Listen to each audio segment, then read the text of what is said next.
Hi, my name is Shawn Gurley. I'm a dentist. I got additional training in cosmetic dentistry and reconstructive dentistry. Um, I've been in this field for almost 30 years. The educational process is, 4 years of college, typically a bachelor's degree, and then followed by 4 years of dental school education, followed by an externship of some kind, maybe for a year or 2 years. I would say recent graduates are commanding probably right at $90,000 to $100,000, just hitting the ground running, working as an associate dentist. So that'd be the starting salary, and then that can go upwards to 300,000, 400,000. In my particular case, I run a solo practice, and so this can vary a lot. But my typical day, I will see 3 or 4 patients in the morning hours, 3 or 4 in the afternoon hours, typically doing my procedures in the morning, like surgeries, and really the work in the morning. In the afternoons, a lot of times I finish things off that I'd started before, like gluing in crowns or bridges and what have you. So I break my day up that way. And I work 4 days a week, Monday through Thursday, and I'm off Friday, Saturday, Sunday to recover. By far the biggest reward, I'll start there, is just affecting people's life for the positive. Someone comes in, they have self-esteem issues, they felt bad about their teeth their whole life, and then we just kind of get in there and take away their fears and reconstruct them into something that they're proud of. And it changes their whole kind of outlook on life when you rebuild their smile. But people missing that really don't realize how that's holding them back.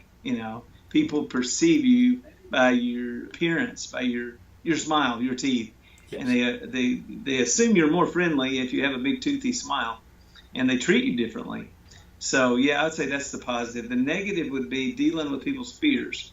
A lot of people have a lot of anxiety about dentistry, and reflexively comes back to me and causes anxiety in me, and so I try to fight that, but sometimes I do absorb their anxieties.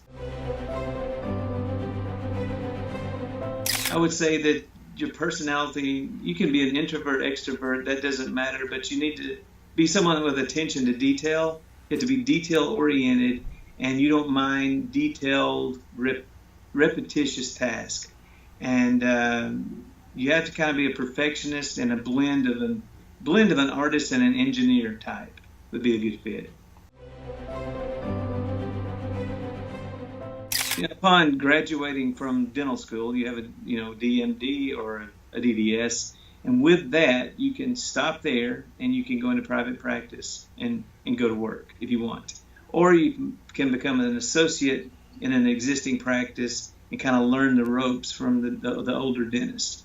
Or you can take another path and you can continue your education by specializing in one of the specialties of dentistry, such as orthodontics, oral surgery, periodontics. And that's generally a 2 to 4 year more additional educational years if you want to pursue the path of, say, an oral surgeon.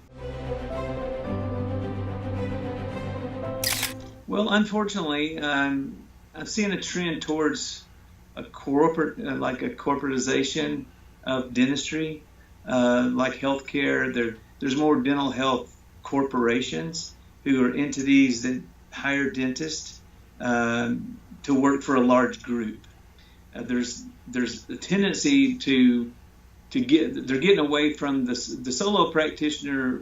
By far and away kind of rules the market right now. But that, I think in the future, we'll have to be competitive by going into larger groups and becoming more corporate-like in structure, instead of mom and pop, organizations like we have tended to be. It's just the way the world's going.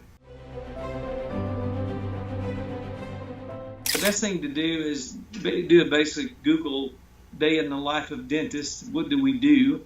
I would go from there to contacting a dentist, to doing and dentists usually don't mind this at all. You come in half a day, you just look over their shoulder to see what a day in the life of a dentist entails.